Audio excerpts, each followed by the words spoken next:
Jillian, obviously we saw you not that long ago. I know things didn't go your way that night back in December. What can you tell us about that? What did you take out of that fight?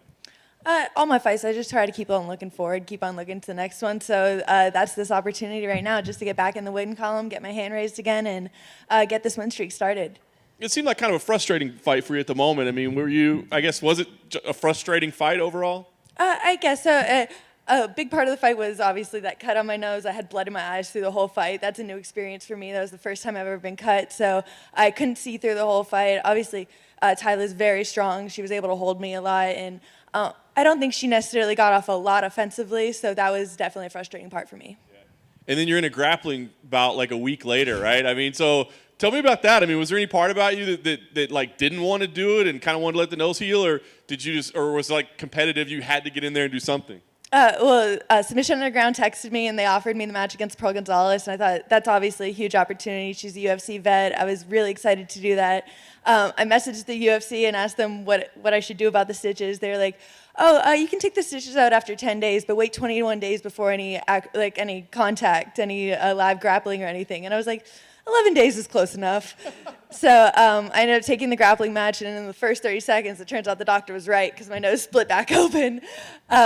And just went back, put a little bit of super glue on it, and was ready to go again right after. Did you take the stitches out yourself? Yeah, I did. Wow, crazy. All right. And now here you are. It's like 2 months after your last fight. So was it important for you to get back into the cage quickly, or did this fight just come? How did this come together? Oh, yeah, it's definitely important for me to get back in the cage quickly, especially after my last loss against Macy. I think I had to wait 8 months before I got back in. So now to be able to get a quick turnaround like this, it just means the world to me. Nice. And what can you do? Because we hear a lot about like people getting better when they don't have fights booked, because they can just train on whatever. I mean, what do you think? Do you wish you had more time to kind of like improve skills between, or do you just like fighting as often as possible? No, I'm always getting better every single day. This is my craft. This is my life. I don't take time off. I don't have days off even. I work every single day, either 2 to 3 times a day. Even on Sundays, I'm usually doing at least one. I don't take rest days. So every single day I'm getting better. So it's not a worry for me that I'm not going to get better in between fights. These are just tests. These are the milestones where I'm going to see where I'm at. And obviously the goal is to be the best in the world. So this is just another test to get there. The matchup with Miranda, was she somebody? I mean, she's new to the organization. Was she somebody that you had watched during her time in Invicta, or did you know anything about her? I watched a couple of her fights in Invicta. I vaguely remember them, but I've actually met her on the grappling scene. Just because both of us are very active, we're both down to compete, and we're both gamers. So we met each other a couple times on the grappling scenes. We've never had a chance to grapple each other, but we actually took a picture about a year ago together. Wow. So what do you think about her game? I mean, you said does she do anything special, anything unique? I mean, what do you think about her overall? I think she's fairly well-rounded. Obviously, her last fight displayed her Muay Thai very well. She was able to get that nice elbow off, but I think it's a favorable matchup for me, especially on the ground. I don't think she has my level of jiu-jitsu or the capability to hang with me down there. Last thing for me, I mean, you're still so young in your career, right? But you've shown a lot of potential and a lot of promise, but consistency has been tough, right? To just get the results. So what do you think the key is to kind of clearing that hurdle and getting the consistent results every time? I almost think that it's like I got into the UFC a little bit too young in my career, where now it's like all these girls are huge tests. I only had 5 fights coming into the UFC. So now I feel like every time I've been given that big obstacle, that big test, I haven't been able to live up to it. I haven't been able to live up to that third win in a row. I haven't been able to get that. So hopefully just with the adjustments that Dean and I have made in this last year, we'll be able to get that, be able to accumulate those 3 wins. Hey there. You mentioned something interesting about you think you got into the UFC too early. Do you think there's something to be said that fighters should have more amateur fights before they start turning pro and just get a bit more experience before they get to the bigger leagues?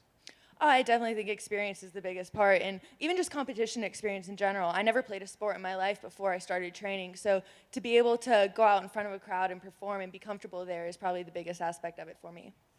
You mentioned last time that it was the first time you'd been cut in a fight. Is that, we hear fighters sometimes say they take lessons from their defeats, right? Is that a lesson you now know that, I know what it's like to have blood on me while I'm competing?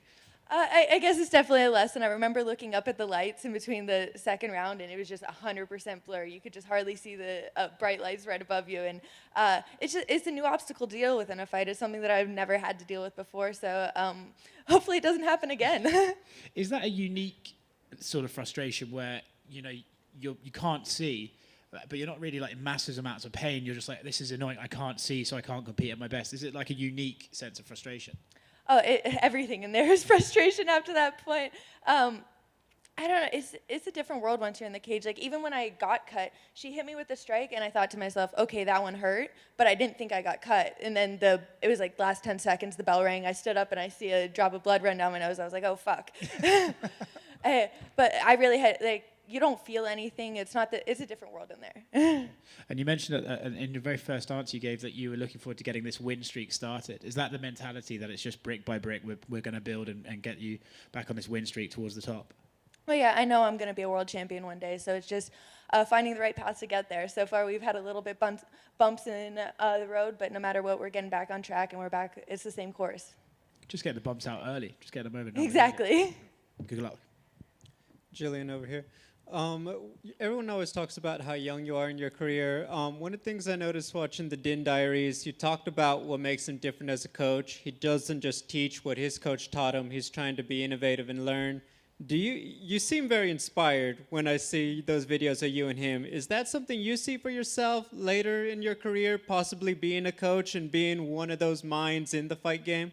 Oh, I would love to be considered even close to the way that Dean is in the fight game. I feel like he's a legend, he's a veteran, and the way he thinks about the sport is different than anybody else. And obviously, it's been noticed. He's been getting opportunities like hanging out with Dana White and things like that because he is just such a great mind in the sport, and it would be honor for people to consider me to be like that.